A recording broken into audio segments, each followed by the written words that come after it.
네, 반갑습니다. KDI 정규철입니다. 오늘 2022년 하반기 경제 전망을 말씀드릴 것이고요. 오늘 이렇게 와주셔서 감사드립니다. 전망 보고서에 앞서 저희가 현안 분석 3편을 먼저 발표를 했고요. 2주 전에 이제 환율에 대해서 좀 단계적인 이슈에 대해서 말씀드렸고, 지난주에는 한 1년 정도의 시기에서 고용 전망을 말씀드렸고, 어제는 한 30년 정도의 시기에서 장기 경제 성장을 말씀드렸습니다. 관심을 많이 가져주셔서 감사드립니다. 오늘 경제 전망 설명은 천소라 경제전망실 전망총괄께서 말씀해 주시겠습니다. 네, 안녕하세요. KDI 경제전망실 전망총괄 천소라입니다. 그럼 오늘 경제전망 발표를 시작하겠습니다. 나눠드린 책자 17페이지에 있는 현재 경제 상황의 인식에 대한 발표부터 시작하도록 하겠습니다. 최근 우리 경제는 내수 개선에도 불구하고 대외 여건 악화에 따른 수출 부진으로 성장세가 약화되는 모습입니다. 3, 4분기 계절 조정 국내 총생산 GDP는 순수출의 성장 기여도가 하락하면서 전기 대비 0.3% 증가하는 데 그쳤습니다. 그래프를 보시면 이번 분기에 순수출의 기여도가 크게 떨어진 것을 보실 수 있겠습니다.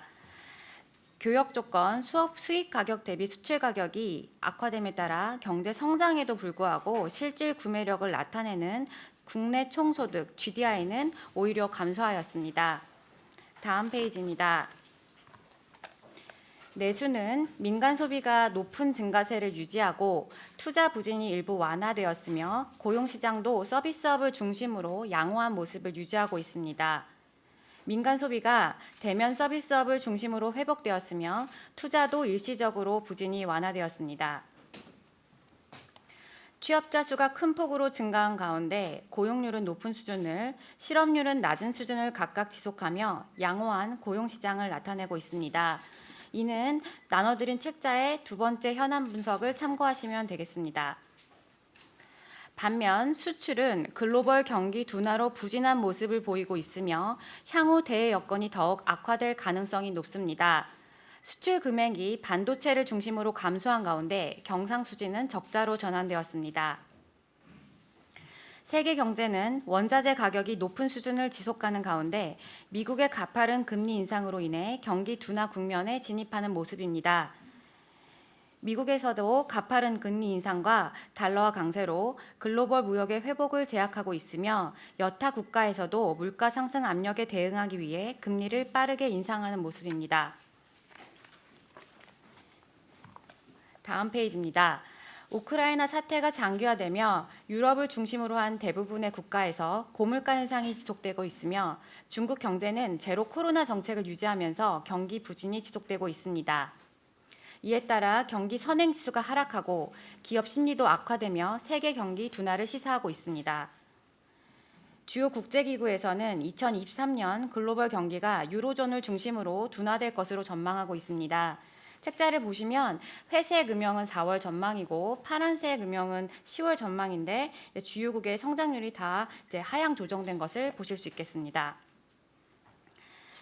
소비자 물가는 높은 상승세를 지속하고 있으며 기대 인플레이션도 상승하는 모습입니다. 공급 충격이 장기화되고 경제 전반으로 파급되면서 근원 물가의 상승세도 확대되고 있습니다. 민간 부채가 높은 상황에서 시장 금리가 상승하며 내수 회복을 제약하고 있습니다. 작년 4, 4분기 이후 가계부채가 증가세가 억제된 반면 기업 부채는 지속적으로 확대되고 있으며 회사채 시장을 중심으로 금융시장이 일시적으로 불안정한 모습을 보이고 있습니다. 다음 페이지입니다. 대내의 경제 여건을 종합해 볼 때 우리 경제는 수출과 투자의 부진으로 경기 둔화 국면에 진입할 것으로 예상됩니다. 높은 인플레이션에 대응한 주요국 금리 인상과 이에 따른 글로벌 경기 둔화로 인해 수출은 부진이 심화될 것으로 예상되며 코로나 감염병의 영향에서 벗어나면서 대면 서비스업을 중심으로 회복되는 민간 소비가 경기 둔화를 일부 완화할 것으로 전망됩니다. 2023년 우리 경제는 글로벌 경기 부진과 시장 금리 상승으로 경기 둔화 국면에 머무를 것으로 전망됩니다. 대내 기준금리 인상의 영향이 점진적으로 파급되면서 2023년 상반기에 성장세가 크게 둔화할 것으로 전망됩니다. 경기 둔화로 물가 상승 압력이 축소될 수 있겠으나 소비자 물가 상승률은 여전히 물가 안정 목표 2%를 상회할 것으로 예상됩니다. 단기적으로는 높은 물가 상승세를 감안하여 거시 정책을 긴축적으로 운영하는 가운데 금융 건전성을 강화하는 노력을 지속할 필요가 있습니다. 높은 물가 상승세가 장기화되고 있어 기대 인플레이션이 물가 안정 목표 수준에서 벗어나지 않도록 기준 금리를 점진적으로 인상하고 재정 지출 증가세도 제어할 필요가 있습니다.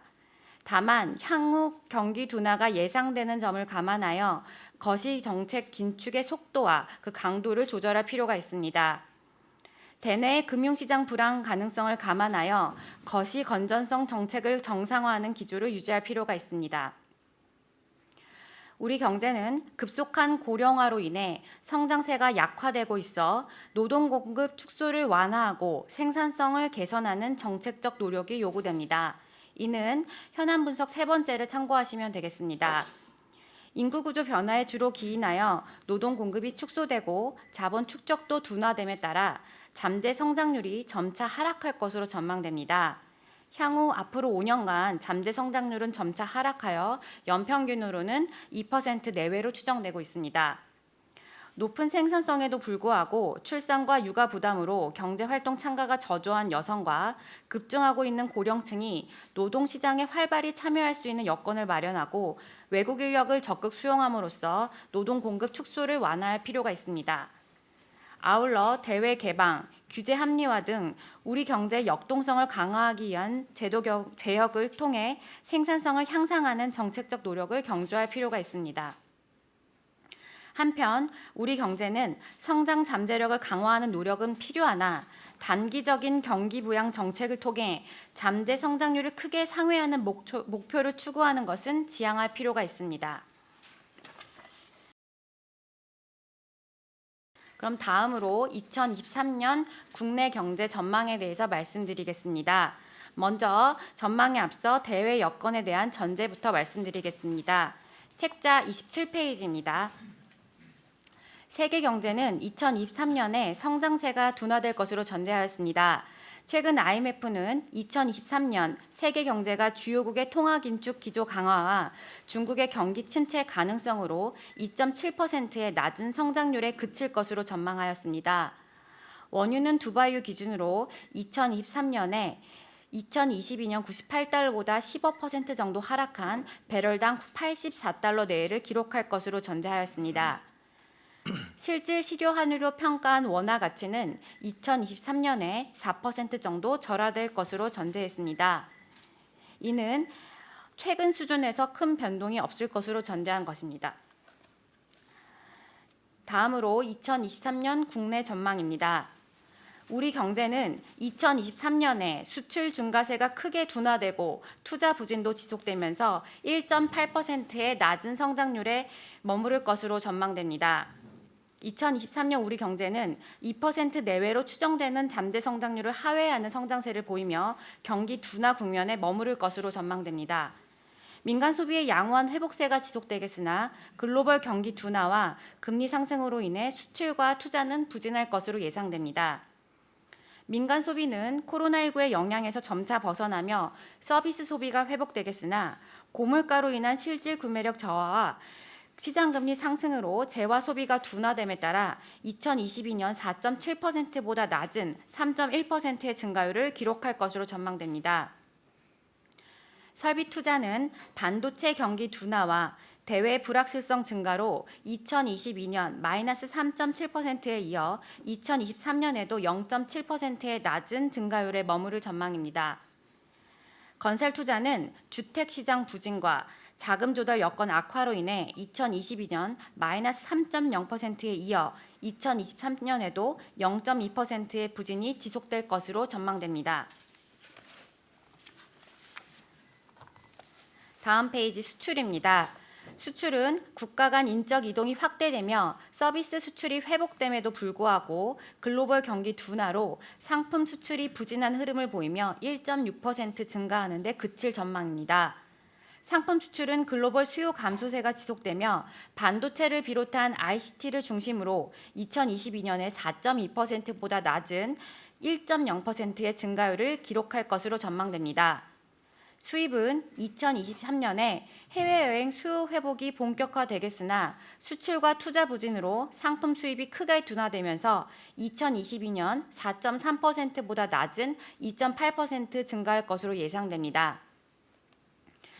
경상수지는 2023년에 서비스 수집 적자폭이 확대됨에 따라 올해 230억 달러보다 흑자폭이 축소된 160억 달러 흑자를 기록할 전망입니다. 상품 수지는 2023년에 수출이 둔화되겠으나 국제유가 안정으로 교역 조건이 개선되며 2022년 114억 달러보다 소폭 확대된 170억 달러의 흑자를 기록할 전망입니다. 서비스 본원 이전 소득 수지는 2022년에 116억 달러의 흑자를 기록한 후 2023년에는 내국인의 해외여행이 회복되면서 11억 달러 적자를 기록할 전망입니다. 소비자 물가는 국제유가가 안정되면서 상승폭은 축소되겠으나 여전히 물가 안정 목표인 2%를 상회하는 3.2%의 높은 상승률을 기록할 전망입니다. 근원물가도 경기 둔화로 인해 2022년 3.6%에 비해 상승폭이 3.3%로 축소될 전망입니다. 취업자 수는 2023년에도 양호한 고용 여건이 유지되겠으나 기저효과와 고령화로 인해 2022년에 79만 명보다 크게 축소된 8만 명 증가할 것으로 전망됩니다. 실업률은 2023년에도 3.3%의 낮은 수준을 유지할 것으로 전망됩니다. 다음으로 전망의 위험 요인에 대해서 말씀드리겠습니다. 미국 금리 인상 가속화가 지속되거나 글로벌 경기가 크게 위축될 경우 우리 경제의 성장세도 수출과 제조업을 중심으로 더욱 둔화할 가능성이 있습니다. 미국의 기준금리 인상이 가속화되며 달러화 강세 현상이 지속될 경우 여타 국가의 물가 상승 압력이 확대되고 글로벌 교역이 위축되면서 우리 수출도 작지 않은 부정적 영향을 받을 가능성이 있습니다. 중국 경기가 제로 코로나 정책과 부동산 시장 위축 등으로 급락할 경우 중국 수요 부진으로 우리 수출이 둔화할 수 있으며 중국의 생산 차질이 글로벌 공급망 교란으로 이어지면서 하방 위험이 크게 확대될 수 있습니다. 이와 함께 우크라이나의 사태가 악화되면서 원자재와 곡물 가격이 급등할 경우 전 세계적으로 인플레이션 상승 압력과 경기 둔화 압력이 가중될 가능성이 있습니다. 대내적으로는 기준금리가 가파르게 인상되면서 되거나 금융시장에 신용경색이 발생할 경우 경기 둔화가 심화될 수 있습니다.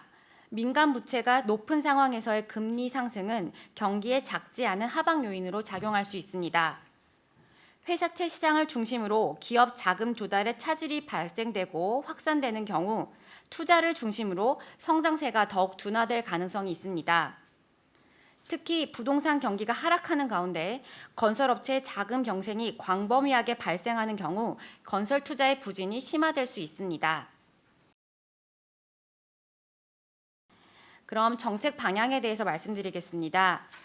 재정정책 33페이지입니다. 2023년 예산안은 금년도에 비해 재정 건전성이 강조된 것으로 평가됩니다. 총 지출 증가율 5.2%가 총 수입 증가율 13.1%를 하회하면서 GDP 대비 재정 수지 적자와 국가 채무는 금년 본 예산보다 축소될 것으로 계획되었습니다. 세부 항목별로는 통화 당국의 물가 안정을 중시하는 정책 기조에 공조하여 경기 부양보다 경제 구조 전환과 취약계층 지원에 집중한 것으로 평가됩니다. 다음 페이지입니다. 중기 재정 계획에서 코로나19의 급증한 지출을 조정하고 재정 건전성을 강조한 것은 바람직해 보이며 재정의 지속 가능성 제고를 위한 효율적 재정 운영 방안을 마련할 필요가 있습니다. 2022년부터 26년까지 국가 재정 운용 계획에서 코로나19 대응을 위해 확대했던 재정 지출을 관리하여 중기적으로 국가 채무를 50% 내외로 유지할 것으로 계획되었습니다. 또한 저출산, 고령화 등 인구 구조 변화에 따라 재정 구조를 신축적으로 조정하여 재정 여력을 확보하고 재정의 지속 가능성을 제고할 필요가 있습니다. 인구 구조 변화로 재정 수요가 급증할 것으로 예상되는 바 선제적인 재정 여력 확보와 재정 건전성 관리의 필요성이 높으며 실효성 있는 재정 정책의 도입은 유효한 방안이 될 수 있습니다. 지방교육 재정 교부금 등 인구 구조 변화로 재정 수요가 오히려 축소되는 부분은 합리적으로 조정하는 방안을 마련할 필요가 있습니다. 다음으로 통화정책입니다. 통화정책은 기대 인플레이션이 불안정해지지 않도록 당분간 기준금리 인상 기조를 유지하되 경기 둔화 가능성도 함께 고려하여 금리 인상 속도를 결정할 필요가 있습니다. 작년 4, 4분기부터 물가 상승률이 물가 안정 목표 2%를 큰 폭으로 상회하고 있어 통화정책 대응이 요구되고 있습니다. 다만 통화정책을 미래지향적으로 운영한다는 관점에서 향후 경기가 지나치게 위축될 가능성을 감안하여 기준금리를 완만한 속도로 인상할 필요가 있습니다. 다음 페이지입니다. 한편 우리나라 통화정책은 국내 물가와 경기 여건을 중심으로 운영할 필요가 있습니다. 최근 미국과 유로존에서 정책금리를 가파르게 인상하고 있으나 우리 경제 여건을 감안하면 그와 같은 빠른 속도의 금리 인상이 요구되지 않습니다. 미국과 유로존의 물가 상승률은 한국에 비해 상당폭 높은 수준을 보이고 있습니다. 자유변동 환율 제도의 취지에 부합하게 환율 변동을 용인하고 물가, 경기, 금융 시스템 등 국내 거시 안정을 중심으로 통화 정책을 수행할 필요가 있습니다. 아울러 통화 당국은 외화 자금 시장이 불안정해질 경우 외화 유동성 경색과 그에 따른 금융 시스템 위험에 대처할 필요가 있습니다. 한국의 경제 기초 여건을 감안하면 급격한 자본 유출과 외화 유동성 경색이 발생할 가능성은 높지 않은 것으로 평가됩니다. 그럼에도 불구하고 외화 자금 시장이 불안정해질 경우 환율 상승 등 표면적인 증상에 직접 대응하기보다는 금융기관의 일시적인 외화 유동성 경색이 금융 시스템 위험으로 전이되지 않도록 방지하는 데 중점을 둘 필요가 있습니다. 다음으로 금융정책입니다. 거시 건전성 강화를 기조를 유지하는 가운데 시스템 리스크 관리가 부실 누적으로 이어지지 않도록 유의하며 사전적 관리 체계도 재점검할 필요가 있습니다. 은행의 기업 대출은 지속적으로 증가하고 있으나 채권 시장에서는 자금 공급이 빠르게 감소하여 일시적인 경색이 발생하는 등 금융시장이 불안정한 모습을 나타내고 있습니다. 금리 상승에 따른 자산 가격 조정으로 부동산 PF 대출과 자산 유동화 증권의 부실화 가능성이 높아지면서 비은행 금융기관 대차 대조표가 악화될 우려가 확대된 가운데 우량 공사채와 금융채 발행량이 높은 수준을 유지함에 따라 회사채 시장에서 일시적인 신용 경색이 발생하였습니다. 금융시장 불안 위험이 높을수록 부실 자산을 정리하면서 금융 건전성을 강화하는 노력이 요구됩니다. 작년 4, 4분기 이후 가계부채 증가세는 억제되고 있으나 기업 부채는 지속적으로 확대되고 있습니다. 경제, 사회 환경이 전환되는 시기에 부실 기업이 구조조정되고 신생기업이 진입하는 것이 경제의 역동성을 강화하는 주요 경로임을 상기할 필요가 있습니다. 따라서 일부 자산의 부실이 시스템 리스크로 전이될 가능성이 높을 경우에만 하나여 신용 경색을 완화하는 정책 개입이 필요합니다. 신용 경색 완화를 위해 채권 시장 안정 펀드 등을 통해 은행권에 집중된 자금을 신용 경색이 발생하는 시장에 공급할 필요는 있습니다. 그러나 대차 대조표 악화가 우려되는 금융기관에 과도한 유동성이 공급되면 부실 가능성이 높은 부채의 차환도 지속될 수 있음에 유의할 필요가 있습니다. 한편 금융기관별로 시스템 리스크에 대한 중요성을 파악하고 해당 금융기관에 이에 준하는 수준의 건전성 관리 방안을 마련할 필요가 있습니다. 다음 페이지입니다. 금리 급등에 따른 취약 가구와 영세 자영업자의 차환 위험에 대비하여 법정 최고금리를 탄력적으로 운용하고 경기 둔화에 대비하여 취약 차주 보호 방안을 마련할 필요가 있습니다. 조달금리 상승에도 불구하고 법정 최고금리가 고정되어 있을 경우 취약차주는 차환이 제약될 수 있어 취약차주를 보호하기 위한 제도가 오히려 부담으로 작용할 수 있습니다.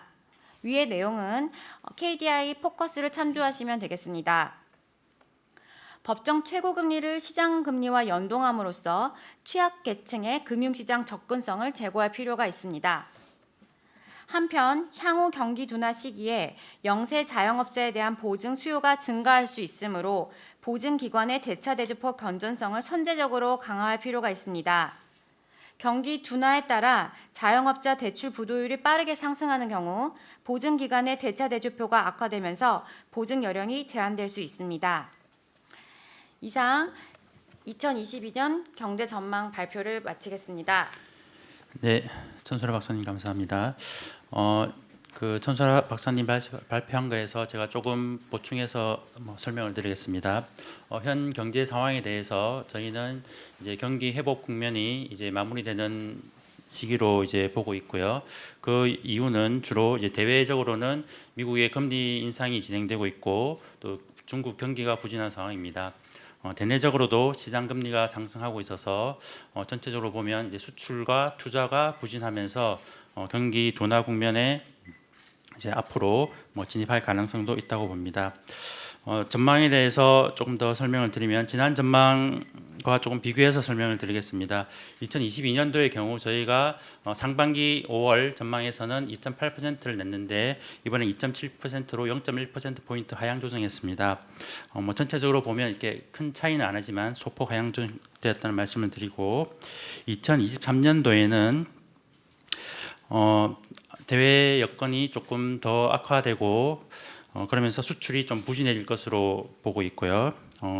그 가운데 경기가 둔화되는 가운데 금리 인상도 계속되면서 이제 투자도 좀 부진한 상황에 머물러 있을 것으로 보입니다. 소비는 그 코로나19 위기에서 벗어나면서 좀 회복은 할 수 있겠습니다만 그럼에도 불구하고 경기 둔화와 시장금리 인상을 반영해서 지난 상반기보다는 하향 조정했다는 것을 말씀드리겠습니다. 그래서 이제 소비, 투자, 수출을 이제 모두 하향 조정하게 되면서 2023년 경제 성장률을 2.3%에서 1.8%로 0.5% 포인트 하향 조정했습니다. 제가 1.8%라는 숫자의 의미를 조금 더 생각을 해보면 저희가 경제 성장률만 가지고 경기 국면을 판단하는 것은 아닙니다만 제가 어제 그 보고서에서 말씀드렸듯이 한국의 잠재 성장률이 대략 한 2% 내외라면 한 1.8%는 그보다 하회하는 그래서 내년에는 경기 둔화 국면이다 이렇게 저희가 진단을 했습니다. 이에 반해서 이제 소비자 물가는 저희가 좀 상향 조정을 했고요. 유가나 이런 그 우크라이나 사태 이런 것이 발생했고 그것이 저희가 생각했던 것보다는 조금 더 물가에 많이 반영되면서 올해 그리고 내년까지도 저희가 상향 조정했고 소비자 물가는 2%가 그 물가 안정 목표인데 내년에도 3.2%면 상당폭 상회하는 것이고 다만 내년 하반기 정도에 가면 한 2% 중반 그래서 한 소폭 상회하는 수준이다 이렇게 말씀을 드릴 수 있을 것이고요. 취업자 수에 대해서는 저희가 현안 분석에서도 말씀드렸습니다만 올해 대략 한 80만 명 증가하고 거기서부터 추가적으로 내년에 8만 명 증가하는 거라서 내년도에 고용 시장이 나빠지는 것은 아니라고 저희는 판단을 하고 있습니다.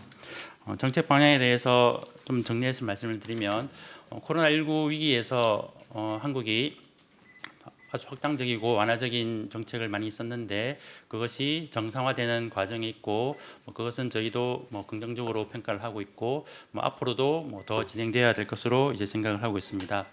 통화 정책은 그 금리 인상이 이제 필요합니다만 저희 전망에 따르면 내년도에는 좀 경기 둔화가 좀 예상이 되고 또 물가 상승률도 높지만 그래도 조금 내려가는 모습을 예상할 수 있기 때문에 금리 인상을 가파르게 할 그 필요성은 이렇게 낮다고 생각을 하고 있습니다.